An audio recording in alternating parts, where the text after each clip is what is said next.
I close the door behind me, dropping my keys into the crystal dish by the entrance, and exhale slowly. Another long day, another round of boardroom negotiations, fabric selections, and production deadlines. Work has always been my sanctuary, structured, demanding, and rewarding in ways that my personal life no longer is. The house is quiet except for the distant hum of the television. Somewhere inside, my husband, Victor, is likely sunken into the couch, absorbed in whatever show keeps him company these days. Once, he was the kind of man who walked into a room and commanded it. Now, he exists within these walls as a shadow, retreating deeper into himself ever since his career crumbled beneath him. We don't fight. We don't argue. We coexist. My marriage has become a neighborly arrangement, cordial, distant, and devoid of the spark that once held us together.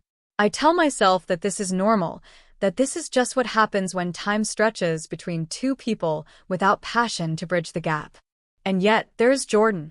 I pause at the bottom of the stairs, listening. I know he's home. He always is. And unlike Victor, Jordan notices things. He sees me. At 17, my son has grown into himself in ways I hadn't expected. The boy I raised, the one who used to chase fireflies in the backyard and fall asleep curled against my side during thunderstorms, has transformed into someone more complicated, more watchful. There's a quiet confidence about him now, a sharp awareness that makes me uneasy at times. He watches me in a way his father never does. I climb the stairs and push open the door to his room without knocking, something I've always done. The space is dimly lit, the glow of his laptop screen casting soft shadows across his sharp features. He's sitting on the edge of his bed, long legs stretched out, one hand resting casually on his knee. He looks up at me, and there it is, that quiet, knowing expression that sends an unfamiliar warmth through me. "You're home late," he says, his voice smooth but edged with something I can't quite name. "Meetings ran long," I reply, stepping inside and leaning against the doorframe. "How was your day?" He shrugs, the motion fluid and indifferent, but his eyes remain on mine. Same as always. There's something about the way he looks at me that unsettles me. It's not disrespectful. It's not inappropriate. But it's deep, too deep. As if he sees something in me that no one else bothers to notice. I cross my arms. "Did your father make dinner?" Jordan snorts, shaking his head. "Take a wild guess." "Of course not. Victor hasn't cooked in years. If it weren't for the housekeeper I hired last year, this place would have fallen into complete disarray." I sigh and push off the doorframe. "Come downstairs. I'll make something." Jordan doesn't move immediately. Instead, he studies me for a moment longer, his gaze trailing over my face as if searching for something. Then, with a slow, deliberate motion, he stands. As I turn to leave, I feel his presence close behind me, following in my footsteps. The kitchen is quiet except for the soft clatter of plates and the low hum of the refrigerator. I move with practiced ease, pulling ingredients from the fridge, my mind distracted by the weight of Jordan's presence behind me. He doesn't sit at the dining table or lean against the counter like he usually does. Instead, he lingers, standing close enough that I can feel his warmth, his quiet watchfulness pressing against my skin like an unspoken question. "You don't have to stand there," I murmur, reaching for the cutting board. "I like watching you," he replies, his voice calm measured. I pause, my fingers tightening around the knife handle. Something about the way he says it makes my pulse shift, my throat tightening with a dryness I don't understand. I let out a short breath and focus on chopping the vegetables in front of me. Jordan has always been observant, but lately, his attention feels heavier, like a weight I don't know how to carry. He notices things I don't expect him to. The way I rub my temples after a long day. The way I sigh when I think no one is listening. The way I hesitate before answering his questions, as if I'm measuring every word before I say it. "Are you tired?" he asks suddenly, his voice closer than before. I nod, not trusting myself to look at him. "Long day." He steps around the counter, his movements slow, deliberate. When I finally meet his gaze, there's something in it I can't quite name. A quiet intensity. A certainty I hadn't realized had settled into him over the past year. "You do too much," he says simply. "You always have." I let out a small laugh, shaking my head. "It's my job, Jordan." He leans against the counter, arms crossed over his chest. "I'm not talking about your job." For a moment, silence stretches between us, thick with something I can't define.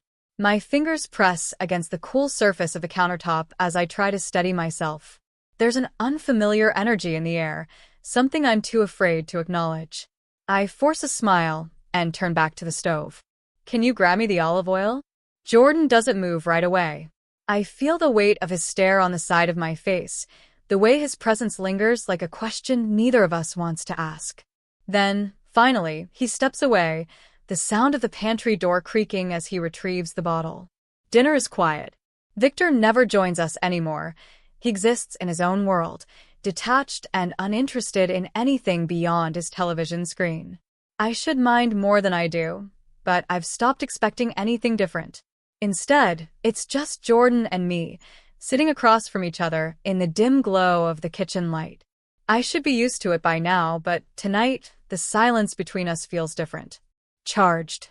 It starts with small things. The lingering of his hand on mine when I pass him a glass of water. The way his eyes hold mine a second too long in conversation. The quiet shift in his voice when he says my name, as if he's tasting it differently now. I tell myself I'm imagining it, but I'm not. One evening, after another long day at work, I find him waiting for me at the bottom of the stairs. His hair is damp from the shower, his t-shirt fitting snugly across his broadening shoulders. He's taller than me now, a fact that still unsettles me sometimes, reminding me how fast time has slipped through my fingers. "You okay?" he asks, his voice softer than usual. I nod, slipping off my heels and exhaling. "Just tired."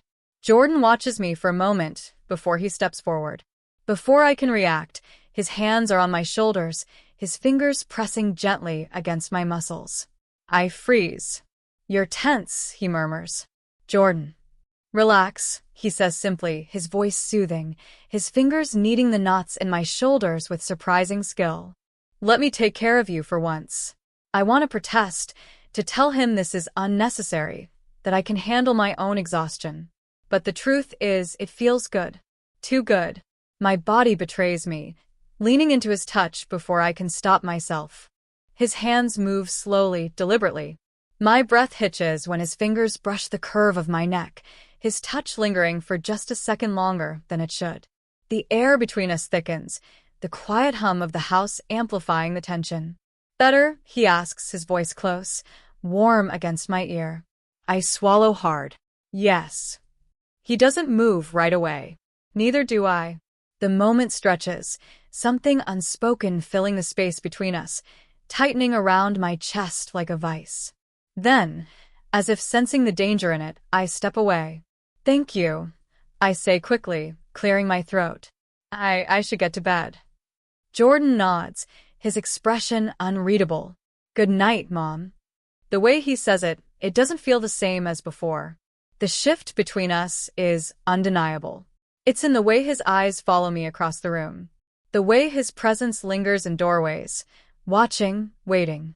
The way my breath catches in my throat when I realize how much he's grown, not just in height, but in the way he carries himself, in the way he speaks, in the quiet confidence that wasn't there before.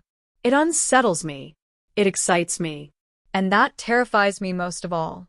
One night, as I sit curled on the couch with a book, he joins me without a word, settling onto the cushion beside me.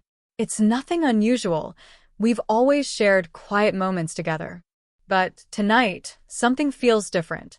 He shifts slightly, and I feel the warmth of his leg brush against mine. I keep my eyes on the pages of my book, pretending not to notice. Pretending my heart isn't racing. "Mom," he says after a long moment. I glance up, meeting his gaze. He doesn't say anything right away. He just looks at me, sees me, in a way that no one else does. And I don't know what to do with that. I should say something. I should break whatever spell is hanging between us. But instead, I stay silent, trapped in the weight of his stare, the quiet pull of something I don't dare name. I tell myself it's nothing, that I'm overthinking it. But deep down I know something has changed, and there's no going back. That evening, as I return home with the carefully wrapped package in my hands, I feel an odd sense of anticipation. It's just a gift, I tell myself. A mother buying something nice for her son. But somehow, it doesn't feel that simple. Jordan is in the living room when I arrive, stretched out on the couch, his long legs lazily draped over the armrest. His hair is slightly damp from the shower, and the soft glow of the lamp casts warm shadows over his face. He glances up as I step inside, his gaze instantly locking onto mine. "You're late," he murmurs. "Long day," I reply, setting my bag down before holding up the package. "For you." His brows lift in surprise, but he pushes himself upright, reaching for the box with curiosity. "What's this?" "An early birthday present," I say, settling onto the couch beside him. "I saw it today and thought of you." Jordan peels away the wrapping paper with deliberate slowness, his fingers skimming over the box before lifting the lid. When he pulls out the shirt, his expression stills. His fingers brush against the smooth fabric, his thumb tracing the collar. "Pale pink," he murmurs, almost to himself. "You like it?" I ask, suddenly uncertain. He looks up, something unreadable flickering behind his dark eyes. "Yeah," he says quietly. "I do." The way he says it makes my breath catch.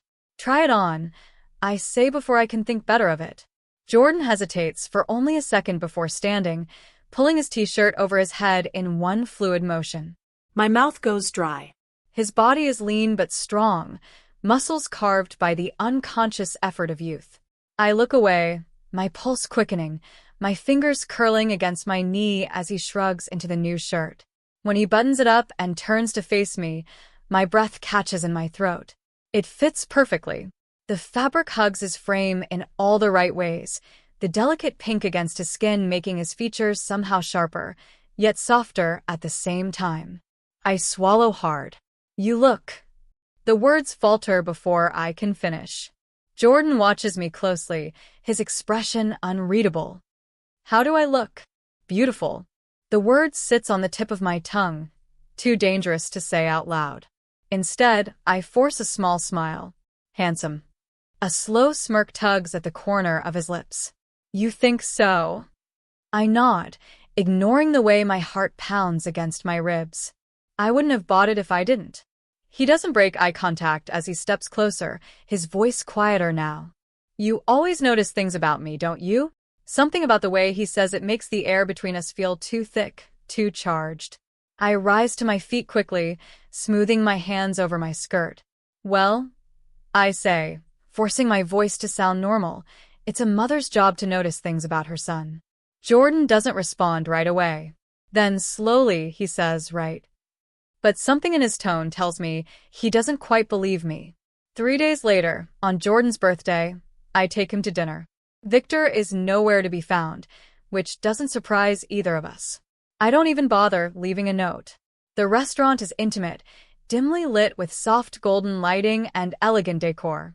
It's the kind of place meant for quiet conversations, for lingering over glasses of wine and savoring the moments in between.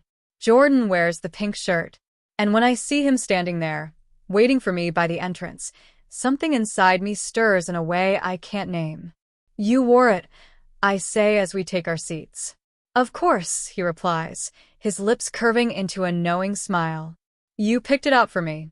Dinner is slow, filled with laughter and conversation, the kind that feels easy and natural, yet laced with something unspoken.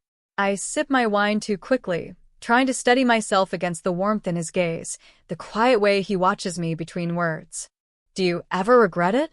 Jordan asks suddenly, setting his glass down. "Regret what?" "Marrying him." I pause, caught off guard. Jordan leans forward slightly, his voice softer now. "You're not happy, Mom. You haven't been for a long time." I exhale slowly, setting my fork down. "Marriage isn't always about happiness, Jordan." He studies me for a long moment, then says, "It should be." I smile, but it feels tired. "You're still young. You'll understand someday." Jordan doesn't look convinced. Instead, he reaches across the table, his fingers brushing against mine. The touch is light, barely there, but it sends something sharp and electric through me. "Mom," he murmurs, his voice lower now. "I see you." My breath catches. The weight of his stare feels like it's unraveling me, like he's stripping away every carefully built wall I've spent years hiding behind. I should look away. I should pull my hand back.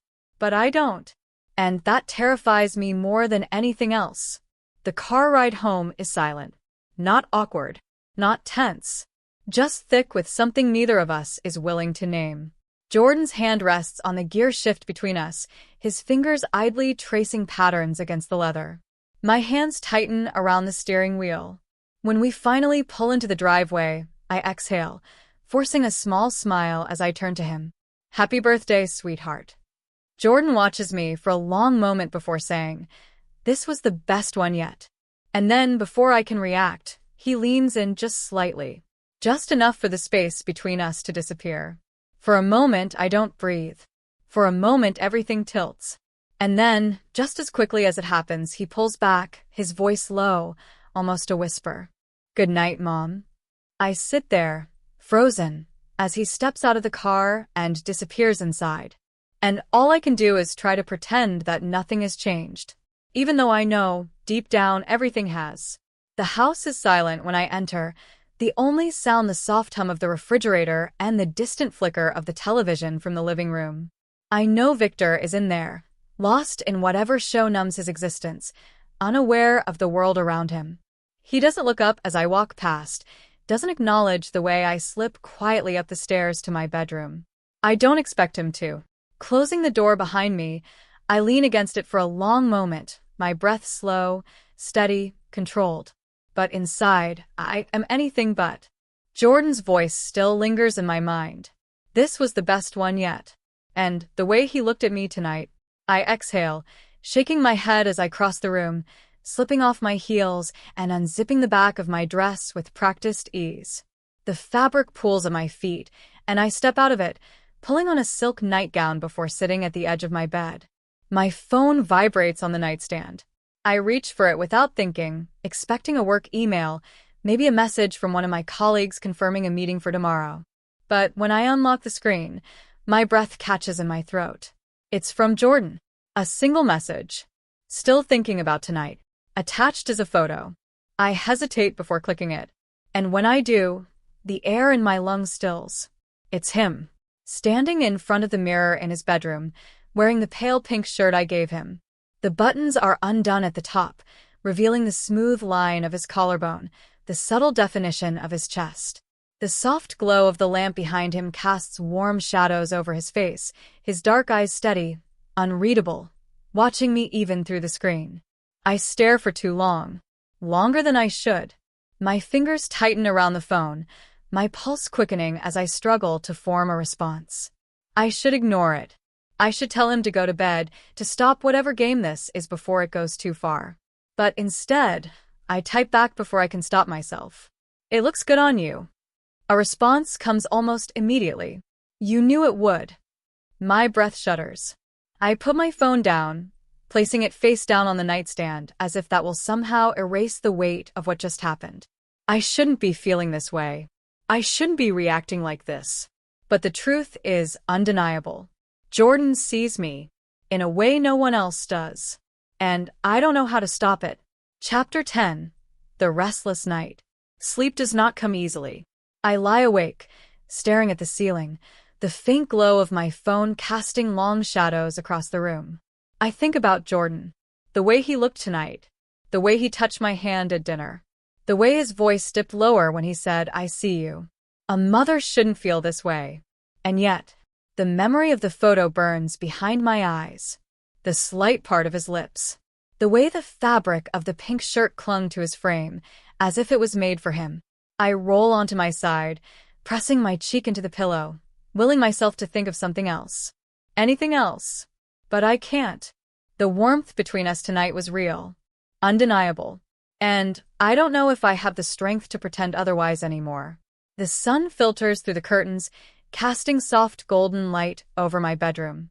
I wake slowly, my body still heavy with the weight of restless sleep. For a moment, everything feels normal. Then I remember. The message. The photo. Jordan.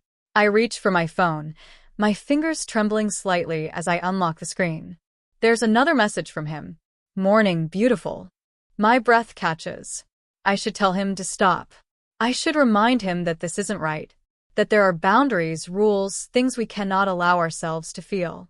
But instead, my fingers hover over the keyboard, hesitating.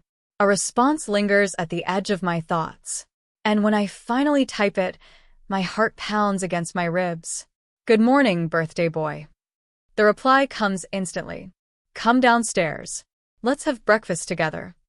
For a moment, I hesitate. But then, before I can overthink it, I slip out of bed, smoothing down my nightgown before stepping out of my room. Jordan is waiting. And deep down, I think I already know this is only the beginning. I find him in the kitchen, standing by the counter, a fresh pot of coffee brewing beside him. He's barefoot, wearing a pair of sweatpants that hang low on his hips, the pink shirt from last night still unbuttoned at the top. His hair is messy, his face still soft from sleep. And when he looks up at me, his lips curve into a slow, knowing smile. Good morning, he murmurs. I clear my throat, trying to steady my voice. You're up early. He shrugs, leaning against the counter. Didn't sleep much. I pretend not to understand what he means. Instead, I walk past him, reaching for a mug, my fingers brushing against his wrist in the process. The contact is brief, but it's enough. Enough to make my pulse skip. Enough to remind me that last night wasn't a dream. You okay? Jordan asks, his voice softer now.